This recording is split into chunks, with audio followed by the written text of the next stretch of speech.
quite a few folks logged in now. And Jack, if you can just keep an eye on the attendees and promote folks, that would be great as they come in. Well, good morning. It's great to see everyone. Welcome to the second meeting of the SANDAG Digital Divide Task Force. We have quite a lot of really dense material to share and discuss with you today. But before we jump into it, I want to go over just a couple of housekeeping items. James, could you switch to the next slide? So we ask you to please mute yourself when you aren't speaking and use the chat for any comments or questions that are outside of the discussion or when prompted at various times throughout the presentation. We'll ask you to leave some comments in the chat. If you could use the raise hand feature for questions or to speak during the discussion, that'll be great. And we have a couple of SANDAG staff members who are monitoring both the chat and the raised hands.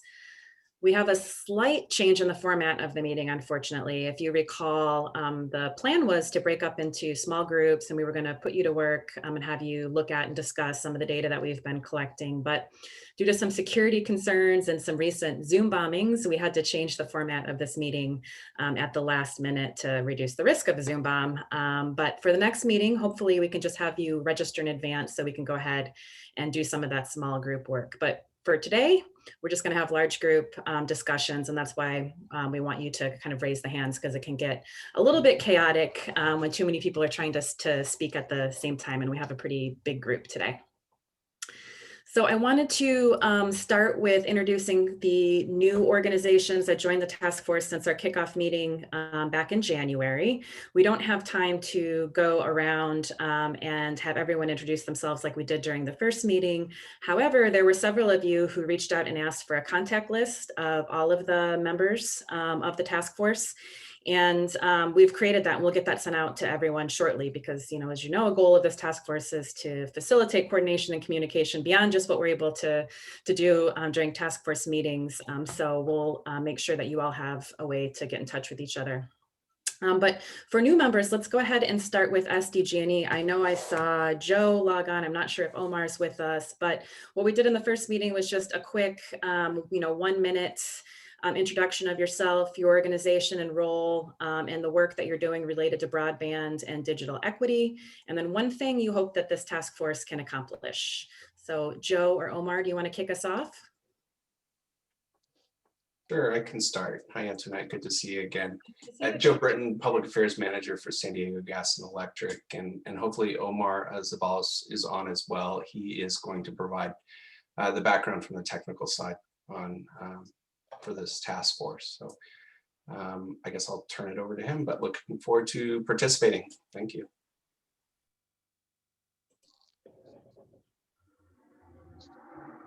All right, next on the list is Matt. I saw you log in from the Southern California Tribal Chairmen's Association. Matt. Hi, thanks for having me. Matt Rantanen, Director of Technology for Southern California Tribal Chairmen's Association. Let's see, there's a laundry list of stuff. Just to give you a little bit of background, I've been working with the Tribal Chairmen's Association for 20 years. Started building a wireless network to support the tribes in 2001. I've rebuilt it 3.5 times based on technology changes, spectrum opportunities, and solar technology changes, because most of our towers run off-grid. We have 23 towers serving 19 nations at the moment. And we have library schools, Head Start programs, tribal municipalities, and tribal homes connected, ever expanding our footprint, trying to serve more of the community and trying to engage carriers and opportunity for connection to fiber within the network to increase value to the individual tribes. I advise the California Broadband Council from a tribal and rural perspective, as well as the Western Governors Association. I'm on Arizona State University's American Indian Policy Institute, and I co-chair the Tech and Telecom Subcommittee at the National Congress of American Indians. That's a few things. We are really lucky to have Matt on the task force. He's advised the federal government, he's advised tribes in the US and across the world, actually. And it's just a wealth of knowledge and will be incredibly helpful as we start to develop strategies to serve the tribes in our rural communities. So thanks, Matt, for taking the time out of your busy schedule to participate, and welcome. Thanks, Antoinette. Next up is PK, the Parent Institute for Quality Education. Patty, I think I saw you. Do you want to go ahead and introduce yourself and tell us a little bit about PK?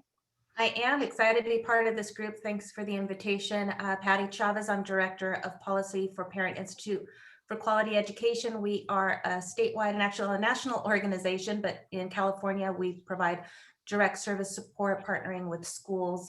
And a year ago, we just organically became involved in digital equity and really digital adoption because the families we serve are those most disconnected.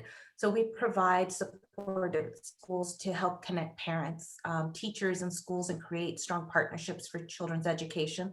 But our families don't have computers. They have very little internet. They don't have any digital literacy skills. So we've spent the year working on curriculum to create digital adoption and really onboard them to technology, onboard them to whatever platform that school is using to support their children's education, but really connect with the resources holistically that we need. We know the pandemic impacted our families in so many different ways, and everything went digital and they weren't. So we are now in this space with you all. So we've been doing a lot of community needs assessment surveys. We've been taking a lot of testimonies. And we're excited to share kind of what we've learned. We work here locally. I see Erin on board, and we did support with the with our coalition and cross-sector partners here to create the report for Beyond the Hotspot. And so I'm excited to be here to work with you all to see how we can continue supporting our families. Thank you, Patty. A little side note, Patty's husband just retired from Sandag. It's a small world. We realized that when we were on a call together. He did. And I've been excited to work here in San Diego County for such a long time. So it's always great when I'm home working with you all. Thank you. I didn't see if Jennifer joined us from Southwestern College. Jennifer, are you on? All right, maybe Jennifer will join us a little bit later. The San Diego Housing Commission, Paul, I think you're on. Can you go ahead and introduce yourself and talk a little bit about the great work that you're doing? Yeah, thanks, Antoinette. Good morning, everybody. My name is Paul Morris. I'm the director for the Project Management Office for the San Diego Housing Commission. I was tasked to start working with our executive staff and staff to start looking at our own properties to see what sort of digital equity we have, see where we may have some disconnects. We're going to be finalizing an assessment of all of our properties, collecting that data that's being finalized this week. We're then going to survey our residents to find out what their real needs are and if they're getting their needs met. Then we're going to also start looking at other locations and other properties and what we can do to make sure that everybody's got an equal footing on access to the internet, both for kids for education, for folks looking for jobs or staying connected with their jobs. So I guess we're starting in home to see what we have first before we expand out. But I appreciate getting in touch with Antoinette and being invited to sit on this, because I guess what I'm looking for and what the Housing Commission is looking for is to see what others are doing to collaborate and share information so that we can kind of take care of all these things we need to take care of together for this larger area of San Diego County and beyond. And Paul, we're hoping you can give an update on your inventory at our meeting in April. So looking forward to hearing more about that. Last but not least, I don't think Kemi is actually with us. She let me know that Tuesdays mornings are bad for her. But Kemi is the owner of Montezuma Valley Market in Ranchita and Oshun's Orchard. She's representing rural business owners, and she's been a real advocate in the unincorporated communities, working with a satellite broadband provider and some of the school districts to try to bring more affordable service to families in the unincorporated areas of the county. So I also included Imperial Valley Economic Development Corporation and the Imperial County Transportation Commission. I don't know if anybody joined us from either of those organizations, but I did want to share with you all that technically Imperial Valley Economic Development Corporation is the lead agency for the state broadband consortium that San Diego County is a part of. And Jack in a minute will speak a little bit more about this CPUC function, but they establish consortia across the state to manage local broadband expansion projects and programs and funding that's available through their California Advanced Services Fund. So San Diego County and Imperial County are combined to form the Southern Border Broadband Consortium. And I'm hoping that we can have a member of the EDC at our next meeting in April to talk about the work that they're doing with the current CASF grant that they have. Oh, Mark, I see you. Do you want to say a few words? Hi, nice to see you. Thanks, Antoinette. Yes, I'm Mark Baza, Executive Director for Imperial County Transportation Commission, and we serve as a fiscal agent for the work of IBDC and the Southern Border Broadband Consortium. And while they are the experts of what all the effort that they've done along the San Diego and Imperial border, I'm generally knowledgeable, but just want to get more up to speed with broadband opportunities in our region as well as in San Diego. And so glad to be here with you. Sandag does a lot of work with Mark's organization as it's related to border planning. So we're glad to have you here. Mark, thank you. And I was just reminded by Addie, I'm so sorry that the library joined or wasn't able to introduce themselves, joined the meeting a little bit late last time. So I wanted to give Addie an opportunity to introduce herself. She's with the San Diego Public Libraries. No worries. Thank you for letting me crash. Thank you, Antoinette. Hi, good morning, everybody. My name is Addie Huertas. I'm the Supervising Librarian of Youth and Family Services for our San Diego Public Library System, which we serve 36 libraries in 36 different communities. Currently, in terms of what the library is doing as a system for to help bridge the digital divide, is we do have, as a part of the city effort, is the Access for All, which means that we can make laptops, Chromebooks available in our courtyards. We have 8 participating libraries that have courtyards where we can make we've expanded our Wi-Fi and we can make the technology available for folks that need it. We also have pivoted a lot of our programs to virtual, but we're looking at those virtual learning opportunities that include like a take and make kit or other opportunities, that will help with the engagement piece and with those, especially the youth that are not connected to technology and the families that are not connected to technology. I also serve with Aaron and Patty and the digital equity task force, and have been connected to the Beyond the Hotspot and that initiative in the cohort, the task force that meets on a regular basis and working on brainstorming some ideas there. And we also are looking at including hotspots that we can make available. So that's our newer effort that is kind of just launching pretty much this week in terms of having hundreds of hotspots available at our libraries for those families that need them, anybody that really needs them and needs that access to be able to obtain those from the libraries. So that's kind of like what's connected to this effort along with other things, but just wanted to introduce the library and absolutely our commitment to addressing the digital divide and looking at new opportunities and ideas where we can help meet those needs.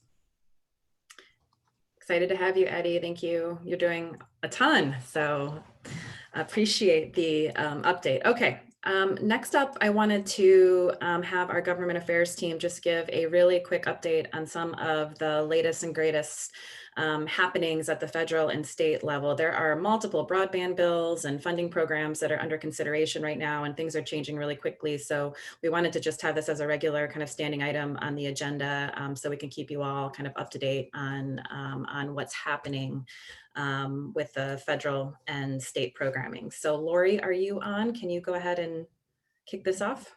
Sure thing. Thanks for having me. So I thought I'd start out by giving a state update. So we continue to closely monitor several bills, including SB 4 and AB 14, neither bill of which has been scheduled for a hearing yet. Last week, we met with SCAG, which is the Southern California Association of Governments, our partner agency in LA, to start to coordinate our legislative strategies on these bills and others as the legislative session starts to ramp up. In addition, we are working to become a party to the Public Utilities Commission rulemaking on the California Advanced Services Fund. And we're working with our partners at Caltrans to identify how we can better streamline efforts across the state and access data to allow us to identify where these gaps exist. I just making a plug for Robin Wapner, my boss, who kind of follows the state side of things really closely. Just if anyone else is following any of these bills or the PUC rulemaking, I'll put my contact information in the chat, and feel free to message me if your organizations are tracking them as well. Love to connect on those. On the federal side, in the next day or two, Congress will be considering kind of a landmark relief legislation, the $1.9 trillion bill, HR 1319, the American Rescue Plan Act, aims to promote a national vaccination program, safely reopen schools, deliver immediate relief to working families hit hardest by the pandemic, and support communities that are struggling amidst COVID-19. Within the bill, Congress will establish a $7.6 billion emergency connectivity fund at the Federal Communications Commission to provide funding for eligible schools and libraries to offer connected devices, internet service, hotspots, et cetera, to students and teachers to connect to the internet at home. It is my understanding that similar to the emergency broadband benefit program established in the previous COVID relief legislation, that this would be set up by the FCC as well. Outside of the COVID relief legislation, just a few updates. I wanted to let the group know that a group of senators are calling for a quadrupling of base high-speed broadband delivery speeds, making 100 megabits per second download and upload speeds the new base for high-speed broadband. The letter that a few senators had drafted calls on the Federal Communications Commission and other agencies to change their definitions of high-speed broadband to anything above 100 megabits per second down and 100 megabits per second up, a shift that would prohibit the FCC from identifying an area as being served with broadband unless it met those speed criteria. And then finally, wanted to bring to this group's attention that the National Telecommunications and Information Administration has issued a notice of recruitment of FirstNet board members to initiate the annual process to seek interest from individuals who would like to serve on the board of the First Responder Network Authority. More information about that opportunity can be found on their website. And with that, that concludes my legislative update. And as I mentioned, I'll throw my contact information in the chat if anyone wants to get in contact about any state legislative opportunities. Maybe Laura, you could throw the website for NTIA in there in case anyone's interested in submitting interest to serve on the board you mentioned. Sure thing, I'll look that up and include it. Cool, thanks, Lori. So hi, everyone. My name is Jack Christensen, and I'm a member of the government relations team as well. And I just want to quickly cover a program that's administered by the California Public Utilities Commission and an active proceeding on the rules of that program. So the program is called the California Advanced Services Fund, and it's a program that supports projects that will provide broadband services to areas currently without broadband access and build out facilities in underserved areas. So the CASF, the California Advanced Services Fund, is funded by a surcharge rate that are applied on revenues that are collected by telecommunications carriers from end users for intrastate telecommunication services. So the funds are administered by the PUC, California Public Utilities Commission, and are allocated into 5 different accounts. So one that's especially relevant to this task force in our region is the Rural and Urban Broadband Consortia account. This program allocates funding to various statewide consortia that are made up of folks just like you. So like Antoinette mentioned, the San Diego region is currently covered by an existing consortium, the Southern Border Broadband Consortium, which is headquartered in Imperial County and covers Imperial and San Diego County. So we have some of those members here today. We're very thankful for them. And SANDAG has started discussions with those who are leading the consortium to see how our work can support one another. And that consortium does have an active grant. And we hope to share more at a future task meeting, like we mentioned a little bit earlier. So specific to the California Advanced Services Fund is an open rulemaking by the California Public Utilities Commission to consider revisions to the eligibility requirements for participation in that program and consider modifications to the program. So real quickly, rulemakings by the PUC are essentially formal conversations and negotiations between parties with the PUC on whatever the topic is. And so SANDAG is beginning to prepare a motion to become a party to that proceeding. And we invite you, if you're interested, to participate in those discussions with us. I'd be happy if you'd like to send me an email. I'll put my email address in the chat. If you're interested in learning more, please let me know. I'll be happy to go over some of those specifics with you. And then as the legislative team and government relations team continues to update you, I will bring you more updates as SANDAG moves forward. Thank you. I think if we could share any formal comments that we're submitting as party to the rulemaking with the task force members, that would be great. And of course, task force members can also become party to the rulemaking if they are so inclined. It is not an easy process, but it is a powerful way to be able to influence this program, which can bring more resources to our region. So thanks for sharing the info, Jack. Next slide, James. So the bulk of the meeting today, we want to give you an update on research and data collection. We are really deep into that data collection phase of developing the strategy, which I think is really probably the most important part of developing the strategy, because we need that reliable data and information to really understand where the gaps are and where the service disparities exist, so we can identify relevant solutions. So today we're going to share data on broadband service costs and speed across the region, and this includes some new crowdsourced speed data that we acquired from MLab. James Jimenez, who's our wonderful intern in the Mobility and Innovation Department, and Sanjeev Nanda are going to present this research. When they're finished, we'll take a pause and make some time for questions and discussion before we dive into findings from the interviews that we recently completed with both broadband providers and local jurisdictions. And as a reminder, the focus of these interviews was on local broadband planning and permitting and deployment practices to help identify opportunities for potential process improvements that could expedite broadband infrastructure and service expansion, particularly in disadvantaged communities.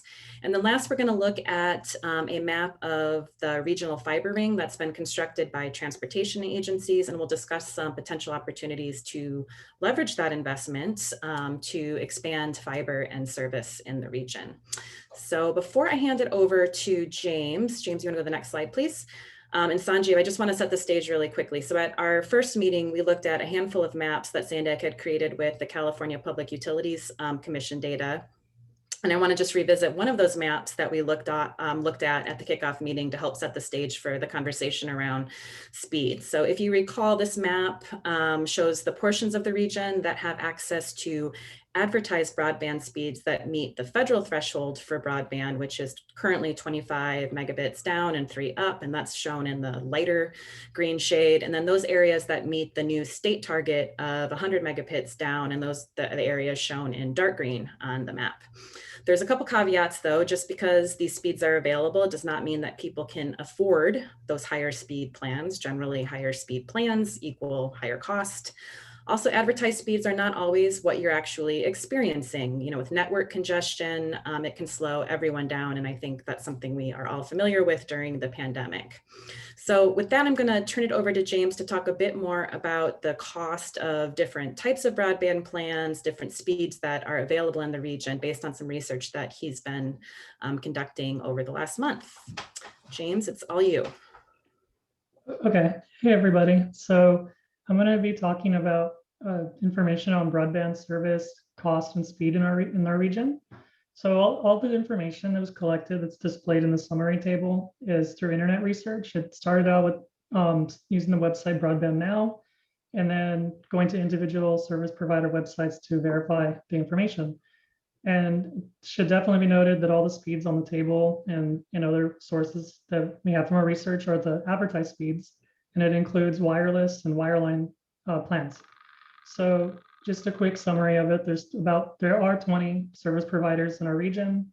18 providers offer service that achieves the federal standard of broadband service of 25 megabits per second. And then there's 13 service providers in our region that meet the target of 100 megabits per second set by the state. And there are 3 service providers that offer subsidized plans for low-income residents. A bit more information on the internet service provider summary would kind of breaks down plans by speed and also accounting for cost. So on the table on the bottom, there's the plans that are about 500 megabyte per second to 1,000 megabytes per second, and they fall between the cost of $60 to $109 per month. These are predominantly like fiber internet plans, and then it breaks down table from plans from 101 megabytes per second to 500 are predominantly cable internet plans, and they fall between the price of $45 per month to $69 per month, $69.99. Ranges below that are kind of a mixture of cable and satellite internet plans, and those kind of go from like 25 megabits per second to 100 megabits per second. The cost range is a little bit wider because of the accounting for satellite internet plans, but they go from $14.99 per month to $350 per month. And then on the lowest range, the 1 megabit per second to 24 megabit per second plans, those really are predominantly satellite internet plans that provide service to rural areas of the region. And those fall between $19.99 per month and $250 per month. And then on the table on the far right, we'll break down the speeds, and you could definitely see the average advertised speeds that are connected to these plans. So I'm going to go to the next slide, the details the subsidized internet plans, and there is definitely eligibility requirements. Some commonalities between the plans, they do offer speeds 30 megabits per second or less. And again, like every plan has a bit different eligibility requirements, but some commonalities are that people that are eligible for the programs need to be enrolled in public assistance programs. And some of the public assistance programs that are like common for recipients are the Supplemental Nutrition Assistance Program, so SNAP, the National School Lunch Program, NSLP, and Supplemental Security Income for applicants 65 and older in age. A few other service requirements that do come up and are in the eligibility requirements include enrollment in rental assistance programs or current residents in public housing. These subsidies are limited to communities that fall within the service areas of Charter, Spectrum, AT&T, or Cox, and we've mapped them using CPUC data, so you can see portions of the region that have access to these services. So that's on the next slide. It looks like Christine added that they've added SNAP as and school lunch eligibility for qualifying as well. So we can make that update in the minutes. Correct. So these are just kind of maps of the service areas. Again, on the left side is AT&T's service, middle is Cox, and then the right is Charter. So that kind of covers the service areas for the subsidized plans. So I'm going to go to the next slide. And this is where Sanjeev. Hi, good morning, everyone. As Laurie mentioned a few slides ago, there's a good reason to sort of understand and define what a service tier is, what broadband is.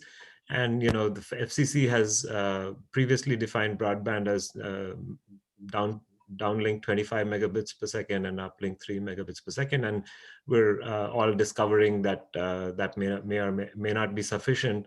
And so there's attempts to kind of redefine what should be called broadband. And one place that we found that we could start with is this FCC Rural Digital Opportunity Fund that ran in reverse auction in 2020 that we talked about at the last meeting. And that defines some service tiers, which I am listing here, which is a gigabit, and then something called above baseline, which is 100 megabits per second down and 20 megabits per second up, which might correspond to the California Broadband Action Plan target that only talks about the downlink, but mentions 100 megabits per second. So obviously we can expect more kind of debate and discussion to kind of finalize what we want to call broadband. And then the RDOF service tier is also defined baseline as 50/5, and then they call 25/3 as the minimum.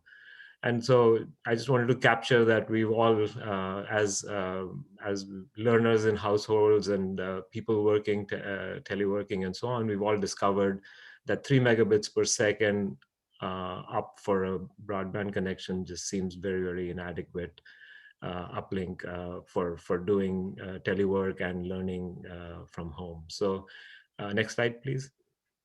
So we started, next slide, please. So we started kind of trying to understand what people are experiencing, and we've all probably run speed tests on our broadband connections when we see problems in our work. And so there are a couple of good sources of speed test data. One is the MLab, which is an open source project between Code for Science and Society and Google. I included a link there that you can try out and find the data. And then there's another kind of popular one from Ookla. And so we're working with both of them.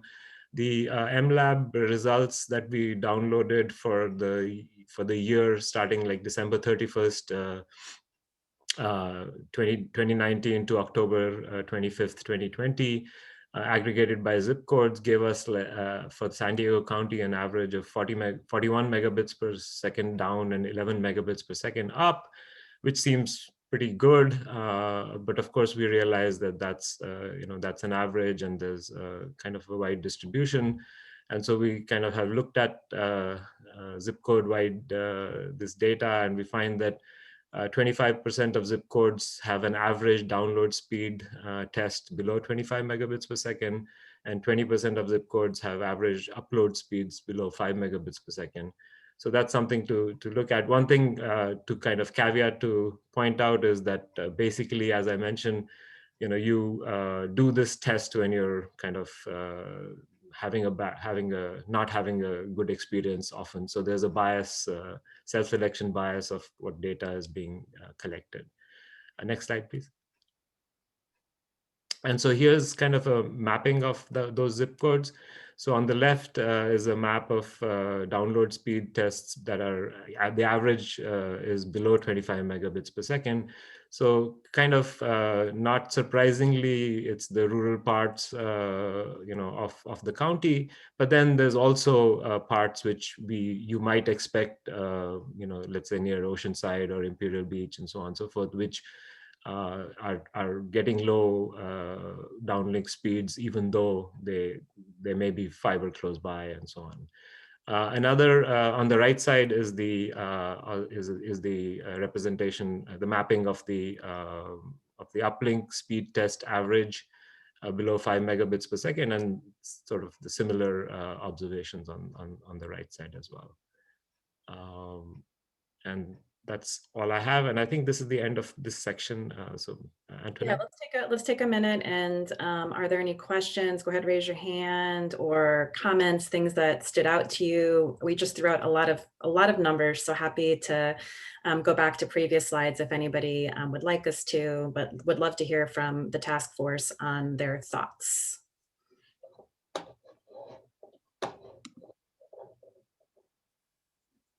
This is Matt from SCTCA. Just so you all know, the blue area is where the tribes are. I mean, it's almost exactly where the tribes are, starting at Paula at the top, going kind of a backward shaped C all the way down to Interstate 8 in the bottom right corner. And that's pretty much the area. So there's really only one provider in most cases, and that's the Tribal Digital Village Network. And we can offer 25.3, but typically our tiers are below that. Because propagating with wireless technology is, still advancing.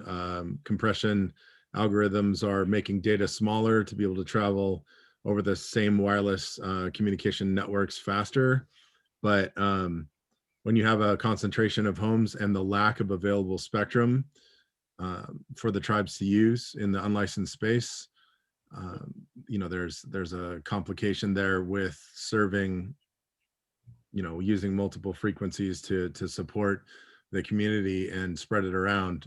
If you have them completely spread out, it's easier to serve them with a greater speed per household, but it's also very costly. So just a little input there.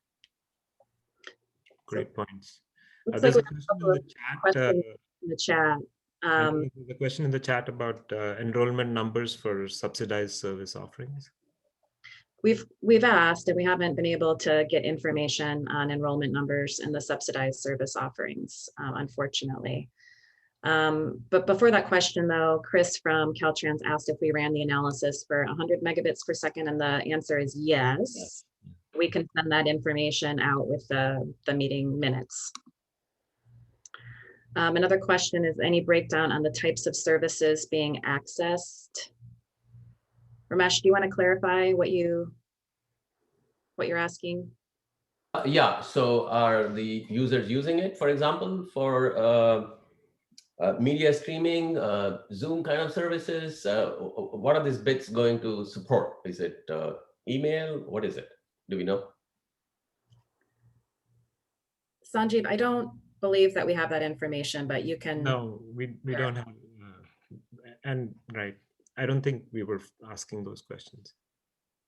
Right. David, you had your hand up first, I think. Yeah, hello, David Reed here. I think maybe part of the answer is with the speed test, you're just doing an application that's measuring the bandwidth, so it's not based upon any application. But a couple, I really like the data you've collected. You may also want to include, and maybe you have, the upstream speeds associated with each one of the different tiers, as well as maybe $1 per megabit per second, because that can show that even on the lower level, sometimes $1 per megabit per second on those low tiers are much higher than they are with the higher speed tiers. And so that can have can make broadband be a bit more expensive at those lower tiers based upon that metric, which is important to know. The other thing is, Sanjeev, were the Ookla numbers somewhat higher than the MLab? David, in response to that last question, we're still in the process of obtaining numbers from Ookla. We do not have it yet. Okay, so just so you know, Ookla, at least the last, I was at a conference where we were talking about that. They actually only permit one TCP connection for the speed test. And so that can have an impact on the measurement. As you know, sometimes you can pipeline and have multiple TCP connections. So that can lead to a little bit lower than you would get through Ookla, or sometimes quite a bit. That's a good point, David. And I think one of the reasons we wanted to show the maps of the service areas for the ISPs that provide the subsidized program is that a lot of the areas of the region and the rural eastern part of the county have the slowest speeds and also are paying the most for the service. So we can do a little bit more of that analysis on cost per megabit. Carla, I think you had your hand up next. Yes, thank you. Thank you guys for putting all this information together. I had two quick questions. The first is similar to for MLab. I was curious if the speed tests were done on a device that was hardwired to the router modem, or was it being emitted within Wi-Fi in like a certain building or so forth, because that is a distinction whether it's connected directly to the router via an Ethernet cable, as opposed to there is loss that's emitted when it's through a Wi-Fi connection, depending on where that device is. So I was curious if that was.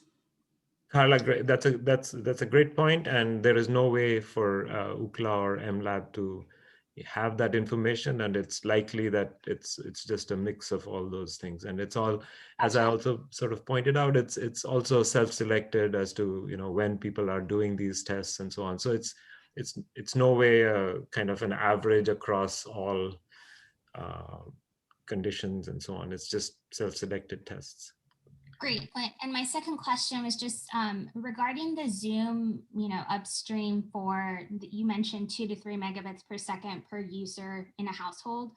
Do you have a source for it? Did that come from Zoom? Because we get different readings from our own research? Right. Zoom actually in their FAQs sort of mentions numbers associated with the video quality on the uplink. And Got so, it. yeah, they're taken Okay. from. Yeah. Thank you. Those are my two. Thank you both. Thank you, Carla. Okay. Caitlin, you're next. So I was just curious. I know that we have the thresholds for the public assistance programs, and kind of how an individual has to be, what threshold they need to meet in order to get those services. But I am curious, and I know Antoinette will be speaking with your team more on this, but just small businesses and how many are impacted by not being able to also have subsidies in some capacity, especially for businesses who are now struggling to just keep doors open. And I'm curious on how we're working with the state to legislate around possibly addressing those issues, especially during a time like this, crisis, pandemic, whatever the case. But I'd be curious to hear kind of how to build out those thresholds and what takeaways for small businesses we can really get out of this as well. Yeah, I mean, the focus right now has been on kind of residential broadband, but we did collect data also on businesses, Caitlin, and we can share that maybe in a future meeting or just offline with you when we're meeting to talk about the economic development analysis associated with broadband. Oh, that'd be great. Thank you. All right, and then I think we have time for one more question. The questions that are in the chat that we don't have time to get to, we will follow up on, and we'll share out information from MLab on exactly what's kind of included, in the speed tests, how they're conducted after the meeting. Barry, you are the last question. Go ahead. Hi, and thank you so much for putting this on, you guys. So I'm looking at this from a 30,000 foot level. So this was driven apparently, and correct me if I'm wrong, through equity issues throughout the systems in the region. And talking about the quality of the broadband service and the speed, and I understand. From a community standpoint, I'm not an IT guy, right? I'm sort of like an end user. And what I see in both the rural and in the urban areas is we have a lot of holes to fill. And I don't know if we know where those are. I think we all have an idea, but I would like to get sort of a hold on what the purpose of this group is and a framework of how we're going to deal with it. As we're talking about it, it's breaking down into infrastructure, services and systems, and legislation. Those tend to be the areas that I have just heard about as we're discussing these. And so for infrastructure, that's fiber optic stuff. That's shovel ready. That also means jobs. That also means providing the infrastructure to allow for growth in these communities from a telecom and internet perspective, right? Sandag is coming out with the big 5 moves. It's going to require some iOS information and some iOS infrastructure. So it would seem to me that this would be a good time to sort of talk about what we have now and what do we have to do to make these areas competitive for these different programs that are coming up. I'm afraid as we continue down the path at this point, and I could totally be wrong, you guys, but I'm looking at this, we're talking about the quality of services and those kind of things. Let's not lose track of what we're trying to do. I mean, if this is a parallel track to some of the infrastructure concerns I have, then that's a good idea. Yeah, so Barry, just to clarify, I think we're doing exactly what you're saying. We're trying to identify where the gaps are in both infrastructure, but also where there's service disparities, right? Because we want to ensure from an equity standpoint that everybody has high quality broadband. And what this analysis is demonstrating is that there are portions of the region, both in urban areas and the rural areas, that don't have the speeds that they need to be able to do distance learning, remote work, and other activities online. So while we're looking at infrastructure, and we'll talk more about that momentarily, we're also looking at speed. We're looking at cost, because that's a huge factor when it comes to adoption, right? Right. If internet service costs $70 or $80 a month, a low income household is not going to be able to afford that service. And right now, subsidies are only available to some folks in the region and some communities in the region. So all of this analysis that we're doing is helping us to understand what the digital divide looks like specifically in the San Diego region, so that we can identify the right solutions in the strategy. Does that make sense? Oh, absolutely. And thank you. So there will be a point in time in which we can drill down from region to a smaller area, so we can literally identify where those gaps are. Yeah, exactly. I mean, at the end of this, we're going to be bringing all of this data together so that we can see where the different gaps exist, whether it's an infrastructure gap, whether it's quality of service issues, all of it will be coming together. If you remember in the last meeting, we looked at some maps on adoption and that was available from the CPUC. Next month, we're going to be bringing in some more census data, so you can start to look at adoption in low income communities. We'll be looking at that data at the zip code level. So the point is that we're bringing in new data sources all the time. And that's really going to help to paint a complete picture about what's happening in the region. Thank you very much. All right. So let's go ahead, and I know there's a lot going on in the chat, and I promise if we don't get to your question during the meeting, we will absolutely follow up, or members of the team will be responding to questions in the chat. But I want to move into the next section of the presentation today, which is really focused on interviews that we conducted with both broadband providers and with jurisdictions. So I'll kick things off, starting with broadband provider interviews. James, you can go to the next slide. We spoke with about a half dozen providers in the region to really understand their experience working with jurisdictions to deploy broadband infrastructure. And this was both wireless and wireline. And providers shared both challenges with the permitting processes, and then examples of processes that are working really well and that could serve as kind of best practices for the region. So this slide lists the challenges that were pretty consistently identified across most providers. And I'm going to just capture the highlights in the interest of time, but we're going to share a more detailed summary doc in the chat. I think Lindsay will attach that in the chat for you all, and then we'll send it out with the minutes as well in case you aren't able to download that from the chat if you're joining from your phone or whatever. But we heard a lot about the lack of organized and accessible information on policies and permitting. Providers really appreciate when there are clear policies and the information about permitting procedures and timelines and fees is easily accessible. And right now, that may not be the case in certain jurisdictions. Inconsistency was another very popular topic, and this comment applied to both inconsistencies in permitting between jurisdictions across the region. And Amy's going to share more about that from the interviews that she conducted with cities momentarily.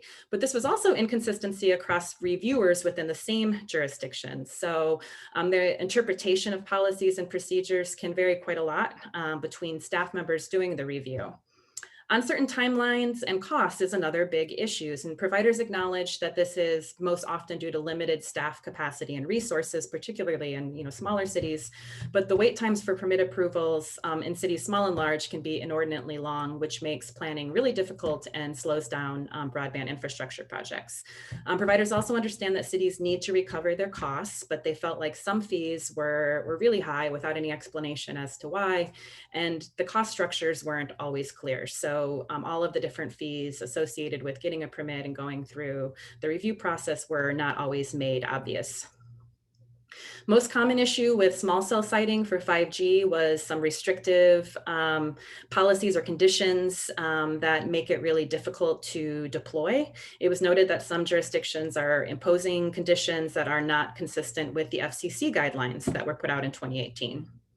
Only a couple of providers are utilizing micro trenching to deploy fiber. Micro trenching is, being touted as a solution for getting fiber in the ground quicker and cheaper.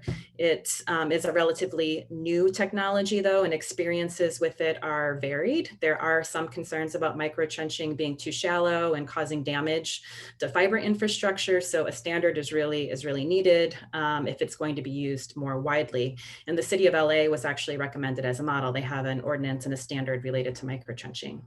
And then dig once or dig smart policies have really been promoted as a solution that allows providers to take advantage of public right-of-way construction projects to deploy fiber.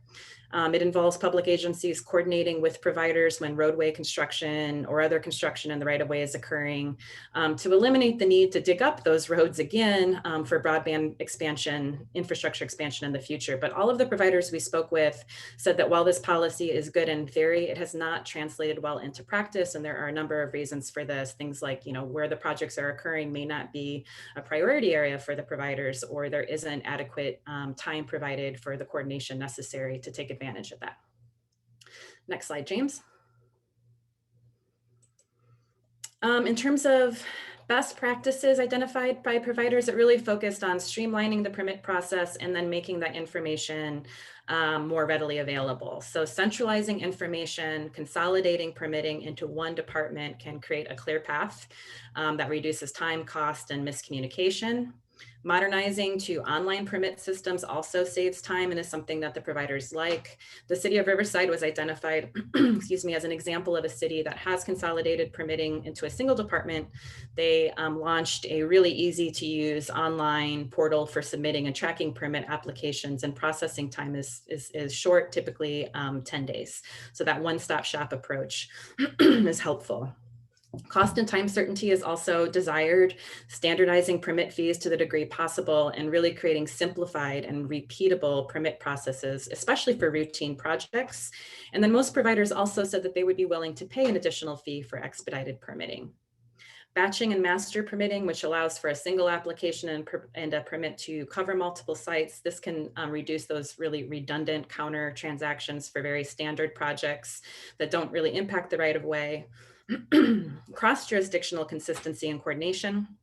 So providers recognize that every jurisdiction is unique, but they do see an opportunity to create more consistency across the region. And it was suggested that this is an area where SANDAG can really help facilitate coordination and establish some common policies and practices that everyone in the region might be able to agree on. Design guidelines and standards for wireless. So publishing pre-approved designs and standards for wireless small cell siting facilities definitely helps facilitate the permit process. The city of Lemon Grove was acknowledged for their encroachment policy for wireless facilities. This policy includes set fees, design standards, and a really easy application checklist. Leveraging existing municipal infrastructure minimizes the need to add new infrastructure, which obviously reduces the cost to build out the network. So cities can help by inventorying their assets and creating a clear process for accessing those assets that are valuable to providers for deploying technology. The city of Riverside was also acknowledged as an example here. They lease dark fiber to companies at a really low cost, and they provide comprehensive information on how to participate in that program on their website. And now I'm going to hand it over to Amy, who spent a good part of last month talking to most of the local jurisdictions in the region, and she's going to capture key findings today. But the more detailed findings, we have a massive spreadsheet that she's put together with all of the information we've collected from all of the jurisdictions. We'll share that out a little bit later, but we want to go back and do some follow-on interviews and ask some clarifying questions of a few jurisdictions. So we'll get that out later. Amy, you're up. And by the way, Amy is our Digital Divide Research Fellow. So she's working on this topic for her master's degree and has been really helpful to us in conducting some of this foundational research. So Amy. Thanks, Antoinette. Yeah, so before I get started, there's a few people who I actually interviewed for the jurisdictions that are here today. So I just wanted to say thank you for your contribution and all of your insight into this process. And I'll get started now also. So first, we reached out to 21 agencies to learn about broadband permitting procedures for both fiber and wireless. as well as to learn about efforts to increase broadband development in order to close the digital divide. Of those we contacted, we received 16 responses, and generally the types of permits for both wireless and fiber include encroachment permits, right-of-way permits, and conditional use permits in certain instances. 12 out of 16 of the jurisdictions that responded met FCC mandates for the 60, 90, and 150-day approval times for wireless permits. And if you're not familiar with this, this is referring to the shot clock, which was established by the FCC in 2018. And it mandates that jurisdictions must approve wireless facilities in these timeframes, depending on the nature of the project. So 60, 90, and 150 days are the ranges for wireless applications, with the length of time increasing with complexity of the project. Cities don't count the time taken by developers to respond to comments and corrections as a part of this time, which may account for some discrepancies in perception of approval times between ISPs and jurisdictions. Fiber approval time is highly variable depending on the complexity, and permit fees for both wireless and fiber were highly variable between jurisdictions, with the lowest at $350 and the highest at $5,800. And this is just for the permits specifically, these specific permits. So the FCC also established a safe harbor for fees at $500 for 5 wireless structures, with an additional $100 for every additional wireless structure thereafter. And the safe harbor is not a maximum, but rather it sets a limit on fees beyond which a city must demonstrate that the amount is a reasonable approximation of its costs and that its costs are reasonable. The fee range provided also doesn't account for additional cost recovery type fees that applicants are sometimes charged, such as traffic control costs, engineering review rates, and other costs for city time. 6 jurisdictions have policies to facilitate wireless permitting, and 2 had processes to expedite the permitting process. 6 jurisdictions allow batch permitting for wireless, and 3 jurisdictions allow for master permitting agreements for fiber and/or wireless. Next slide, please. Okay. Regarding private sector coordination and partnerships, 4 cities have private partnerships to promote technology access, free Wi-Fi, or service for municipal property. 11 cities have identified right-of-way for private use, and 2 cities map that information. 1 city is developing a dig once policy, while 11 others encourage it in practice, but have no official policy. While several of these jurisdictions reach out to providers to alert them of these opportunities as they arise, there was very little interest by ISPs in utilizing these opportunities, which reflects what Antoinette mentioned earlier also. It's just about timing isn't correct a lot of the time. And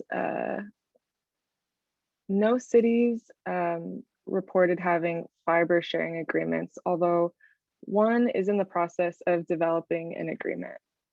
Cities see potential in P3s, and many have had positive experiences, but some have had challenges with ISPs wanting exclusivity and thus reducing competition and choice. Next slide, please.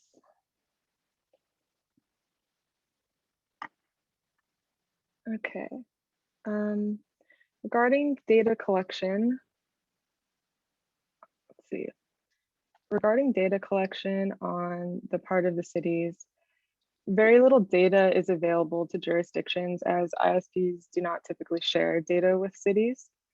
1 city, Chula Vista, has collected data, conducted a survey, and done a gap analysis for broadband development. And San Diego is currently doing this for a specific neighborhood. Chula Vista also has comprehensive plans for broadband and digital equity. No general plans address broadband or digital equity specifically, and staff capacity was described as an issue for several smaller jurisdictions as a barrier to conducting this research. Digital equity has not been a priority topic for most jurisdictions, although different agencies within some cities seem to be working on different aspects of digital equity in silos. For example, some economic development and community development departments expressed interest in or were currently developing access plans that focus more on technological access and or digital literacy. This task force can create conditions for collecting and sharing data on broadband gaps, coordinated planning and policy development, and outreach and education. And that is it for the local jurisdiction interviews. So Thanks, Amy. I think, Tim also participated in the interviews. Tim is another one of our fabulous interns, but he was focused on acquiring data that Barry will be very interested in, and that is where cities have fiber infrastructure deployed. So Tim, do you want to provide just a quick update before we look at the regional fiber map on what you found? Yes, thank you. So as the interviews mainly focused on local broadband planning and permitting processes, we also asked the jurisdictions to share their municipal fiber maps and data. This data request focused on collecting municipal fiber maps and data to help us perform the gap analysis and complete the planning and permitting information attained during the interviews. Out of the 22 requests, which included the municipal jurisdictions and the region's transportation agencies, 16 had readily available fiber optics data. 9 were in an easily digestible digital mapping format, such as GIS data or CSV format. The remaining 7 were either scans or screenshots of infrastructure network. These numbers equal to only about 40% of the region mapped digitally and 31% mapped in a less accessible format. We were unable to get fiber optics data from 6 jurisdictions, out of which 4 were in the process of collecting and mapping out their data, while the remaining 2 were not currently exploring actions to collect such data. Creating a regional fiber optic map is something that we hope to continue to work on with cities so that we can create and build out a regional fiber network map and identify the areas where investment is needed. On to that. Thank you, Tim. We can go to the next slide, and I want to introduce Chip Finch. Chip is our agency expert on fiber communications. He leads our systems engineering team here at Sandag, and he's going to talk about the regional fiber ring that's been constructed by the various transportation agencies in San Diego County. Chip. Good morning. Yeah, my role at Sandag is really mostly in deployment for capital projects that we do for the region. The map that,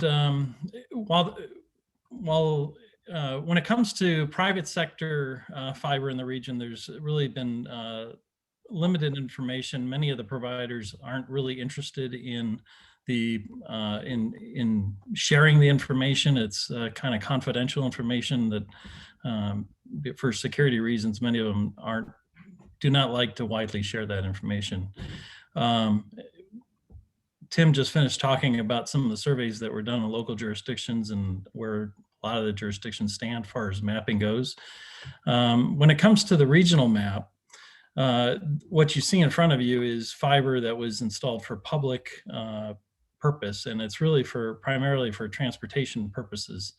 The areas that you see in orange are Caltrans fiber, and many of these were deployed as projects happen, like an extension or a widening or various other projects that occurred.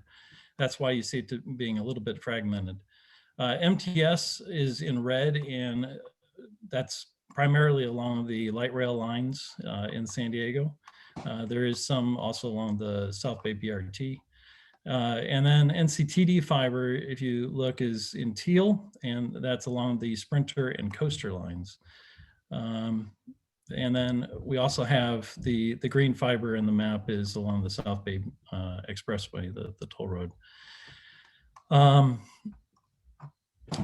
Currently, almost all that fiber, as I was mentioning, is used for transportation purposes. The public agencies have collaborated and shared fiber to help increase network reliability and redundancy, as well as linking up areas that would otherwise not be linked by high capacity broadband fiber.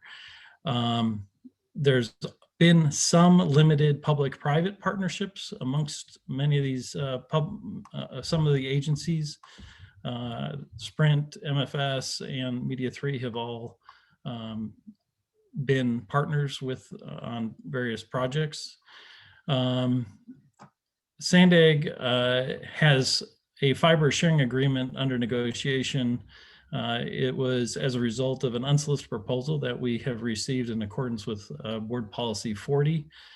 We're in the process of negotiating that, and it involves placement of fiber optic cable on the South Bay Expressway and using some of the spare conduit capacity that's along that road, that highway. There may be other opportunities to leverage fiber that's in the region, the public fiber, to connect more cities in the future, but establishing these shared use agreements is very complicated, and we need to analyze it further. It's really kind of at the infancy steps of trying to figure out how the investments in the region may be able to be leveraged. Thank you. All right, James, next slide, and then we'll take a break after this for some questions and comments. But one of the main reasons we wanted to share the fibering with you is that it does present a unique opportunity to create a regional network, and that's something that we want to explore further as part of developing the strategy. So this slide highlights an innovative example of a regional network in the South Bay Cities Council of Governments area, which is just a bit north of us, by LA. At the beginning of the year, they finished constructing a fiber ring that connects all 16 South Bay cities to high-speed broadband service. American Dark Fiber is the company that won the competition to build out and maintain this network, and then Race Communications provides the service. In addition to the 16 cities within that Council of Governments, the connections are also provided to several medical facilities, so hospitals, LA Metro, which is the transit operator in the area, LA County Public Works, and a water district. So participants get high-speed connectivity at a lower cost than what they were paying before joining the network. In some cases, it was 50% less, and it provides them with a platform for their smart city applications, transportation technology applications. Connected hospitals can offer more telehealth services, and the cities can offer free municipal Wi-Fi in public buildings, public spaces to help advance their digital equity goals. So we're going to plan a digital equity workshop with cities in April. I'll talk about that, and then at the end of the presentation. And we hope to have the executive director of the South Bay Cities COG as a panelist to talk a bit more about this effort and how the region came together to develop this fiber ring in a really short time. So before we move into the next section of the meeting, let's stop and answer any questions. We just spoke a lot. We shared a lot of information with you about the data that we've been collecting from providers and cities. So wanna hear about what stands out to you. So please go ahead and raise your hand if you have questions. And I see there's activity in the chat as well.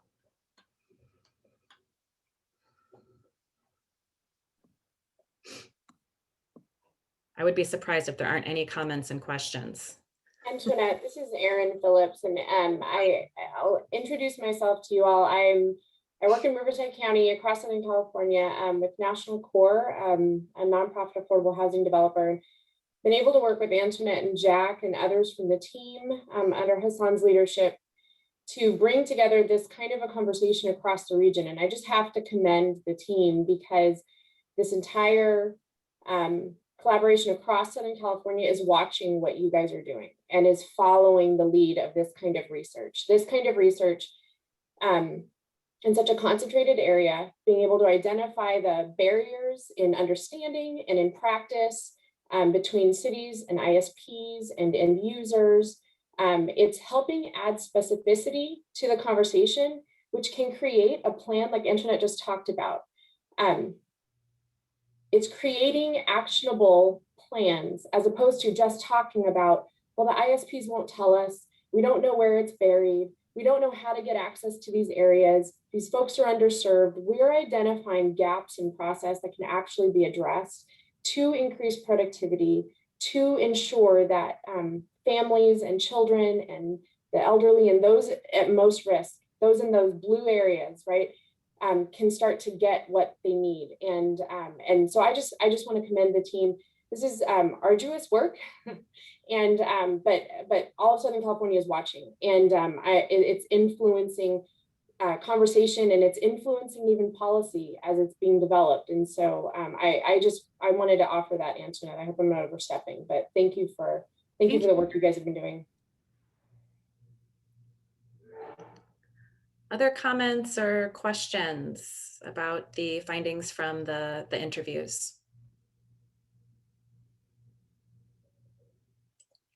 Okay, seeing no hands raised, we can move on then. But I did see in the chat a request for the data that Amy collected from the cities, and as I mentioned, we will send that out. We want to do a couple of follow-up interviews and clarify a few points, and hopefully get the remaining couple of jurisdictions we haven't spoke with yet. But then we will share the matrix out with everyone at a later date.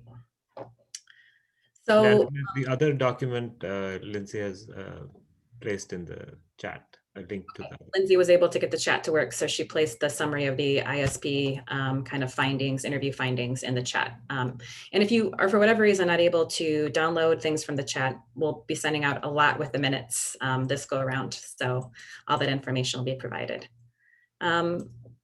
Next slide, please, James. I'm sorry, Antoinette. I think there's a hand raised by Chris Schmidt. Oh, Chris, sorry, I didn't see you. No worries. Fighting with the technology as usual. I did have a question. Maybe it's a question that's sort of a statement as well. But you know, just recently, after having been under a rock or something, I learned about this energy aggregation that the region is doing for energy choice, the community aggregation project that was just recently launched and is under, you know, the CPUC's auspices. I was wondering if you all had thought about how that model for energy that San Diego Community Power is standing up might relate to broadband. And I know it's very different, but it is a, you know, utility. It is a way to have some choice in the overall provision of the energy that we use. And I'm just wondering how that might mirror over to broadband. I don't know if you guys have thought about it, but I just want to bring it up and see if we can have some dialogue. Antoinette, I can provide a little response on that, because it is, Chris, unfortunately, really different. What you're primarily talking about is the purchase. Like if basically the infrastructure existed, SDG&E is still the provider, is still the wires basically to get energy to the houses. We're just, and Carlsbad's a part of one of the collectives that is doing this. We're taking over essentially the purchasing part of that, but the distribution is not a part of what CCEAs or any of those other energy consortiums are doing. And so it is pretty significantly different, although it's not a bad idea to think about. We would still be, I mean, effectively piping broadband through somebody else's wires. So it's not really the same structure. Does that make sense? Yeah, and I guess where I was going was, you know, when we talked about that public ring that we've created on the transportation side, what's the possibility there about something like that, you know, having tentacles into those communities that need the services that were discussed earlier, you know, and how might that operate? Then, yeah, so that's, you know, I don't know, but I'm just sort of throwing it out there. And those are questions we're asking too, Chris, and that's a analysis and study that we want to do, and we'll look forward to having you on the team helping us with that. So, all right, I don't think we have any other hands raised. So I just wanted to thank everyone who did your little homework assignment and provided feedback on the digital equity strategy framework, the guiding principles, and the vision statement. I wanted to just quickly share where we landed based on all of the great input that we received from many of you. So for the framework, we consolidated into two categories, access and adoption, that cover multiple areas and addressed some of the comments that we received from you all about affordability, privacy, and security. So under access, we have high quality broadband service is available to every household and every community. High quality broadband plans are available to everyone regardless of income, and a secure device and privacy preserving access is available to everyone regardless of income. And then under adoption, everyone has the digital skills, tools, and resources needed to safely and privately use information and communication technology. And digital content is designed for everyone to access with ease, regardless of ability, age, income, or language. So hopefully everyone feels like the comments that they provided are reflected in where we landed with the framework. Next slide for the principles. Again, these are the values that we're committing to for the development of the strategy. The words in bold are either new or changed principles based on comments that we received from you. And then several of the definitions were also expanded or changed based on your feedback. And we don't have time to go through every single one today, but we will attach the updated document to the chat again and send it out with the minutes. But in terms of new principles, resiliency was added. So planning for a redundant network that is resilient to changing environmental conditions, which is really important, and that keeps communities connected during emergencies and natural disasters. Continuity, this was previously sustainability, but it was mentioned by a few members that for them, sustainability really is kind of environmental focused. And what we were meaning here was that we're creating a long-term roadmap for addressing an issue that's been around a long time prior to the pandemic, and that will continue to be an issue after the pandemic. We're not going to just focus on building a strategy for the immediate near term. Expediency, I thought this was good feedback too. So we need some quick wins. We need to identify and prioritize those strategies that can be implemented very quickly to provide some immediate relief. You know, implementing this overall strategy and action plan will take many years, but there are things that we can do now to make a difference. And then last was educate, informing the public, informing policymakers about the wide-ranging benefits of digital equity, and really being a resource for accurate and credible information that is easy to access and to understand. I think what we found in our research is that there isn't really a single source for information right now, and we hope that, you know, we can create a regional hub, if you will, for data, for information, communications materials that are available to all of you and the communities that you serve. And then last is the vision. I received some incredibly inspirational vision statements from Taskforce members, and I really tried to capture the essence of everyone's feedback in a very simple, very concise, easy to understand and relate to statement. And that is, we envision a San Diego region where everyone has access to high quality broadband connectivity and the tools and skills needed to use technology to improve their lives. So I am happy to take feedback in the chat if you have any, you know, further comments or questions here, but I really appreciate everyone taking the time to be really thoughtful about providing input over the last month. Okay, so since a few of our guiding principles are related to communication and outreach and education, I invited Lindsay Hansen from our communications department to talk really quickly about a communications plan that we're developing, and we want some help from this task force. Like I mentioned, we want to create a centralized location for data, for information and materials that we can all use. So I'm going to hand it over to Lindsay to share with you the plan for doing that. Next slide, James, and Lindsay, you're up. Antoinette. Hi, everyone. My name is Lindsay Hansen, and I'm a public communications officer here at Sandag. So as Antoinette mentioned, we've heard some feedback about information not being consolidated in one place on our website. So we would like to try to improve that. We're working to create a page for this task force, so that should help everyone find materials like the charter and the contact list a little more easily. We are also working on a communications plan to support this effort, and we wanted to get feedback from the task force about what kinds of materials would be helpful in your work. I've listed a few materials here that we are considering developing, but I'm really hoping that the task force can help us determine what would be the most helpful for us to produce. So a few ideas that we are considering include a resource list, and that could contain information about organizations throughout the region that are working to address the digital divide, along with links to their websites. We're also considering creating a webpage that hosts all of the maps and research that's being generated for this effort. And we also plan to develop a suite of educational pieces to help raise awareness about the importance of digital equity. That could include anything from videos, a broadband 101 piece with general information, and maybe a glossary of terms, newsletter articles, and social media posts. So our time is limited today. I know we only have a few minutes left, but we do think that it's important to have this discussion. So with that in mind, we would like to form an ad hoc committee to discuss some of these ideas further if there's interest among the task force. So this is not something that we want to take, a ton of time, likely just 1, maybe 2 meetings, so that we can have time for more of a discussion on this topic. So if anybody is interested in participating, just to talk a little bit more about communications materials, if you could just let us know in the chat and we can reach out to set something up to discuss this a little bit further.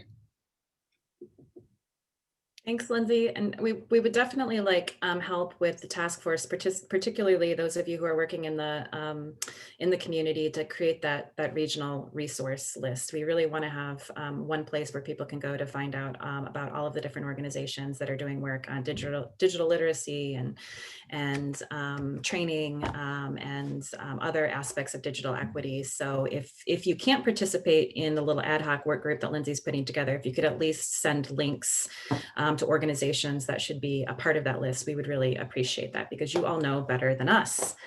Okay, so we just have a few minutes left, and I wanted to talk a little bit about next steps. So James, if you can flip to the next slide, that'd be great. We're going to be forming a couple of focus work groups, actually. Lindsay talked about one on outreach and education, and that group will probably get together a couple of times. But we'd also like to get a group of public agencies together to really take a deep dive into planning, permitting, and deployment, and all of the information that we gather during those interviews, and to start to think about any opportunities for streamlining or standardizing in the region. So we'll be reaching out to certainly the public agencies that are participating in the task force, but a handful of others as well. We're going to be working on an economic analysis. We want to start to quantify the economic benefits of universal broadband in the San Diego region. And we're meeting with the Regional Economic Development Corporation later this week. Caitlin, who's a member of our task force and a senior manager at the EDC, is helping to facilitate that research partnership.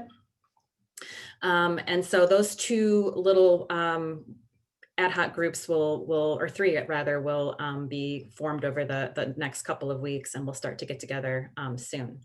We also want to plan a workshop with planning and public works directors. We have several committees at SANDAG that we want to bring together in late April and share this information with them and have a discussion among the leadership at cities about what we're finding in our research and what some of the potential solutions might be. So right now that's tentatively scheduled for April 22nd, and we hope to confirm that date later today. And we will invite, of course, task force members to participate and listen in on that workshop.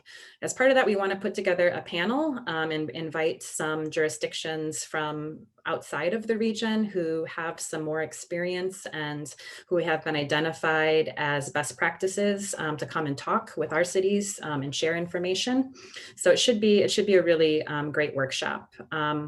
We're holding the date for April 27th for the next task force meeting, and we'll still be in data and research phase, and we'll have more to share. I think Mo Human will be sharing with us broadband analysis work that's being done in the San Diego Promise Zone, hoping we can hear an update from the Housing Commission on their inventory, hoping we can have IV EDC participate and talk about the work that they're doing as part of the consortium, the larger consortium. And we have 2 regional surveys that have some questions related to broadband connectivity in the region. We'll be sharing data about that. And we'll have more data available from the census and analysis done on adoption and income in the region. So those are some of the topics planned for our April meeting. And then in June, we're hoping to go to the board of directors. That's when we hope to have all of this research done, and we'll have really identified what those gaps are and have some recommendations for the strategy going forward. So that's the next steps. We have a few minutes, and I wanted to just open it up if there are any updates, any closing thoughts from the members of the team here, of the task force. Feel free to just speak out if you have any updates from your organization that you'd like to share, or any other closing thoughts. Antoinette, this is Mark. Hey, Mark. I will work with IBDC to get an update for that next task force meeting. Perfect. And I think you all will be really pleased to get a presentation from South Bay City's COG, as they are doing some pretty special things. Good. The executive director is a colleague of mine within the Jackie. Yeah. community. So I think you all will be pretty pleased to see what they're doing. Thank you. Anyone else? Okay, well, I'm going to give you then 3 minutes back in your day. We will strive to get minutes and materials out by early next week, and we'll be in touch with folks about having some ad hoc meetings over the next few weeks. All right, thank you so much for your time today and the comments. I really appreciate it. Have a wonderful, wonderful week.